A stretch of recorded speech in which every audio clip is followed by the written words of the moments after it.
हमारे सभी दर्शकों को सादर प्रणाम। जय श्री कृष्ण। गुण अधिक तो मांगलिक दोष समाप्त। आज का यही विषय आपके सामने स्पष्ट करूंगा कि अधिक गुण मिलने पर क्या मांगलिक दोष समाप्त हो जाता है, क्या ऐसा करना ठीक रहता है, क्या अधिक गुण मिल रहे हैं तो मंगल का दोष नहीं लगेगा। तो शास्त्र सम्मत इस बात को करेंगे और इस विषय को यहाँ पर समझेंगे कि गुण अधिक मिल रहे हैं तो कितने गुणों के मिलने के बाद मांगलिक दोष समाप्त हो जाएगा। इस बात को यहाँ स्पष्ट करेंगे और क्या वास्तव में ऐसा करना ठीक रहेगा। तो सबसे पहले तो आप यहाँ पर चार्ट देखें। आप जब भी गुण मिलान देखते हैं तो वहाँ पर इस प्रकार का चार्ट आपको मिलेगा। कंप्यूटर में देखें चाहे मोबाइल में किसी एप्लीकेशन में देखें। वर्ण, वश्य, तारा, योनि, ग्रह मैत्री, गण, भकुट और नाड़ी, इस प्रकार से अलग अलग जो अष्टकूट हैं, 8 प्रकार के जो कूट दे रखे हैं। भकुट के 7 गुण हैं, नाड़ी के 8 गुण हैं। गण दोष अगर नहीं है तो 6 गुण उसके भी प्लस हो जाते हैं। राशि मित्रता के 5 गुण हैं, योनि के 4 गुण हैं। तो इस प्रकार से गुण टोटल 36 गुण होते हैं और इस सारणी से हम गुण देखते हैं। फिर वहाँ पर आगे लिखा हुआ होता है कि भकुट दोष यदि है तो 7 के आगे 0 लिखा हुआ मिलेगा, 7 में से 0 गुण। या नाड़ी दोष है तो 8 में से 0 गुण। टोटल गुण नीचे लिखे हुए मिलेंगे आपको वहाँ पर। तो नीचे आपको गुण कितने मिल रहे हैं वह भी लिखे हुए मिलेंगे, 36 में से कितने गुण मिल रहे हैं। तो एप्लीकेशन से आप देख सकते हैं, मोबाइल ऐप से या कंप्यूटर में सॉफ्टवेयर से। लेकिन आज बात हो रही है मांगलिक दोष क्या गुण अधिक मिलने पर समाप्त हो जाएगा।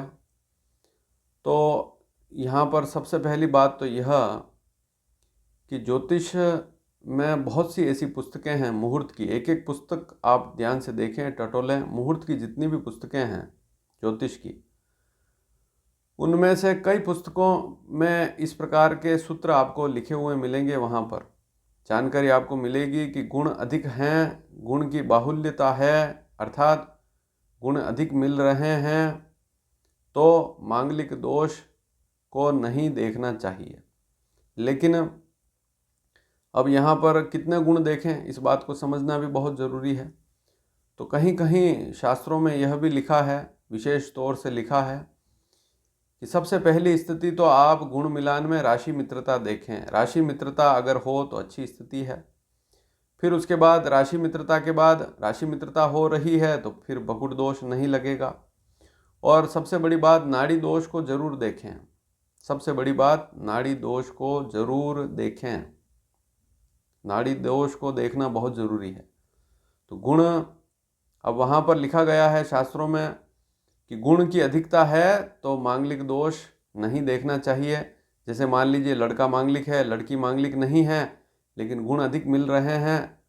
तो गुण कितने अधिक मिले इस बात को समझना भी बहुत ज़रूरी है। आजकल अगर आप पंचांग देखेंगे, बहुत से ऐसे पंचांग हैं उनमें भी लिखा हुआ मिलेगा आपको 26 गुण, 27 गुण, इससे अधिक हो तो मांगलिक दोष नहीं लगता है, ऐसी बात लिखी हुई मिलेगी। तो गुण कितने होने चाहिए? कम से कम 27 गुण तो होने ही चाहिए, या 26 से अधिक गुण हो तो ऐसी स्थिति बनती है। लेकिन वहाँ पर क्या देखना है? राशि मित्रता देखनी सबसे पहली बात। अभी वीडियो पूरा नहीं हुआ है, इसमें मैं आपको विशेष जानकारी दे रहा हूँ। आगे उस बात को समझना भी बहुत ज़रूरी है। बिना सोचे विचार किए मिलान करेंगे तो फिर गड़बड़ स्थिति हो जाएगी। तो गुण 26 या उससे अधिक मिल रहे हैं तो शास्त्रों में मुहूर्त के अनेक ग्रंथ हैं, अनेक पुस्तकें हैं, वहाँ पर इसके उदाहरण मिल जाएंगे आपको। बहुत अच्छे ढंग से लिखे हुए मिल जाएंगे कि गुण की बाहुल्यता है लेकिन राशि मित्रता हो, नाड़ी दोष ना हो, और भी कोई बड़ा दोष जैसे गण दोष है ऐसी स्थिति ना हो। विशेषकर नाड़ी दोष तो उसमें बिल्कुल ना हो, इस बात को समझ लें। और दूसरी बात, राशि मित्रता 100% हो, 5 में से 5 पूरी राशि मित्रता है, तभी यह मांगलिक दोष वाली स्थिति वहाँ पर लागू होगी, पहली बात। लेकिन क्या यह करना बिल्कुल सही है? इसको समझना भी बहुत ज़रूरी है। कुंडली मिलान अलग विषय है, गुण मिलान अलग विषय है, दोनों ही विषय अलग अलग हैं। गुण मिलान नक्षत्र, उसके चरण, राशि के अनुसार गुण मिलते हैं, और कुंडली मिलान का संबंध है आपकी जो जन्म दिनांक है, जन्म समय है, जन्म स्थान के आधार पर जो लग्न कुंडली निकलती है उसमें ग्रहों की स्थिति देखनी अति आवश्यक है। तो सबसे बड़ी बात तो यह कि आपकी जो कुंडली है उसका जो 7वां भाव है वह बड़ा महत्वपूर्ण भाव है। 7वें भाव में किसी भी व्यक्ति की कुंडली में 7वें भाव में मंगल है, चाहे किसी भी राशि में है, उस पर थोड़ा मंथन करना अति आवश्यक है, क्योंकि 100% अगर मंगल दोष वाली जो स्थिति है 100%, तो सप्तम भाव में ही उस मंगल को देखना विशेष जरूरी है, क्योंकि वहाँ पर मंगल का दोष विशेष देखा जाता है। जैसे 12वें भाव में मंगल है, लग्न में मंगल है, चौथे में मंगल है, तो वहाँ पर मंगल के दोष उतने नहीं लगते हैं जितने सप्तम भाव में मंगल का दोष लगता है। तो सप्तम भाव में मंगल की स्थिति को देखना बहुत जरूरी है। मंगल अच्छी स्थिति में है, स्वराशि पर है, उच्च राशि पर है, और सप्तम भाव में उसके साथ में कोई राहु, केतु, शनि या सूर्य नहीं है तो बड़ी समस्या वाली बात नहीं है। मंगल अकेला है सप्तम में और अच्छी स्थिति में है। इसके अलावा सप्तम भाव का स्वामी भी कुंडली में अच्छी स्थिति में है, मंगल पर गुरु की पूर्ण दृष्टि है, तो उसको भी देखना बहुत ज़रूरी है। अब कुंडली मिलान जब हम देखते हैं तो उसमें दशाओं को देखना भी बहुत ज़रूरी है।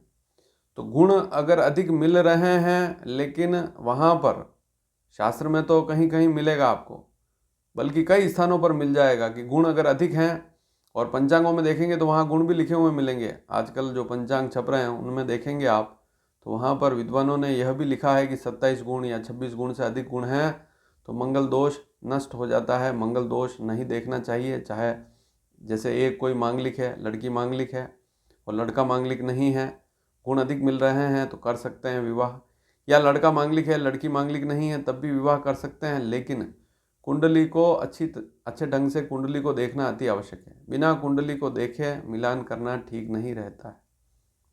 तो गुण अधिक मिल रहे हैं उसके बाद भी वैसे दोष खत्म हो जाता है, ऐसा तो शास्त्र में लिखा है, लेकिन फिर भी कुंडली मिलान को थोड़ा ढंग से देखना अति आवश्यक है। सप्तम भाव की स्थिति, सप्तम भाव का स्वामी, सप्तम भाव का कारक, अनेक बार ये स्थितियाँ मैं बता चुका हूँ, उनको देखना बहुत ज़रूरी है। सप्तम भाव में मंगल है, शत्रु राशि पर है, सप्तम भाव में मंगल के साथ में कोई राहु है, केतु है, सूर्य है, शनि है, तो फिर स्थिति वहाँ गड़बड़ हो जाती है, उसको देखना भी बहुत ज़रूरी है।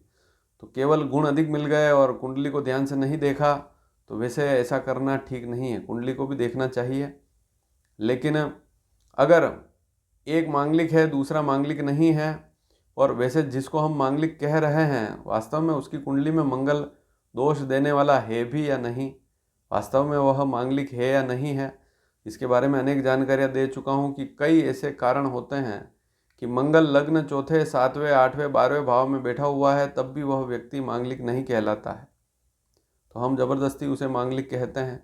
तो इस बात को समझना भी बहुत ज़रूरी है। मंगल वास्तव में उस कुंडली में शुभ है या अशुभ है, इसको समझना भी बहुत ज़रूरी है। और मंगल से वैवाहिक जीवन पर बुरा प्रभाव पड़ रहा है या नहीं पड़ रहा है, उसको समझना भी बहुत ज़रूरी है। तो यह वीडियो आपको कैसा लगा? अच्छा लगा हो तो अधिक से अधिक इस वीडियो को शेयर करें, चैनल को सब्सक्राइब करना बिल्कुल ना भूलें, और जो मैंने बातें मुख्य बताई है, छोटी छोटी बातें, उन पर ध्यान अवश्य देवें।